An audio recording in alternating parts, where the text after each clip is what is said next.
வணக்கம் ஃப்ரெண்ட்ஸ். இப்போ நம்ம இருக்கிற இடம் வந்து பார்த்தோம் அப்படின்னா, ஈரோடு மாவட்டத்தில் வந்து மேட்டூர் போகிற வழி பவானி. அங்கே வந்து வெள்ளித்திருப்பூர்ன்ற ஒரு ஏரியாவில் இருக்கும். அங்கே வந்து கடலை பயிர் போட்டிருக்காங்க, பார்த்தா தெரியும். இது வந்து கடலை வந்து டோட்டலாக முத்திருச்சு. முத்தி இப்போ கொஞ்சம் மேக்ஸிமம் காயாயிருச்சு. இப்போ இந்த காய்க்கு வந்து நம்ம ஃபீல்டில் ஒர்க்காக வந்திருக்கோம், ஜஸ்ட்டு விசிட்டிங் பார்க்குறதுக்காக. இப்போ எந்த அளவுக்கு இதில் பருப்பு உரிக்குன்னு பார்த்தீங்கன்னா, இப்போ பிடுங்குறேன். டோட்டலாக வந்து இதிலேருந்து 1 2 3 4 5 6 7 8 9 10 15 நியர்பை 15 இருக்கும் போல். சின்ன சின்னதாக இருக்குது, அது பெருசாக எந்த அளவுக்கு வரும்னு தெரியல. ஒரு 15 இருக்குது. நம்ம ஸ்டார்டிங் சொல்கிற மெத்தடை ஃபாலோ பண்ணுறோம்.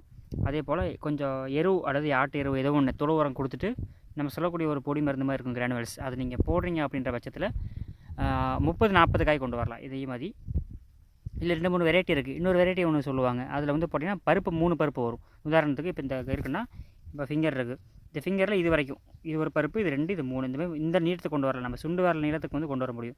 அட்லீஸ்ட் சுண்டு வரத்தில் இப்போ முக்கால்வாசி கொண்டு வரலாம், இந்த அளவுக்கு கொண்டு வரலாம். 3 பருப்பு கேரண்டியாக கொண்டு வரலாம். அது ஒரு வெரைட்டி போட்டிங்கன்னா நல்லாயிருக்கும். இல்லை இந்த வெரைட்டி போட்டிங்கன்னா கூட கேரண்டியாக வந்து 2 காய் அதில் குறையாது, இன்னும் கொஞ்சம் நல்லா லென்த்து வரும். உள்ளுக்குள்ளக்கூடிய காயோட குவாலிட்டி கூடும். அந்த அளவுக்கு பெட்டராக கொண்டு வர முடியும். இதில் வந்து 15 காய் இருக்குது, இது ரொம்ப கம்மி தான். ஒரு பேரை தான் போட்டிருக்காங்க, ஸோ அதனால் பிரச்சனை இல்லை.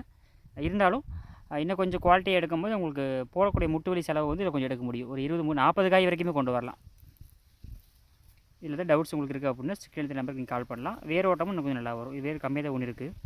வேரோட்டம் எந்த அளவுக்கு போகுதோ அந்தளவுக்கு காய் வரும்.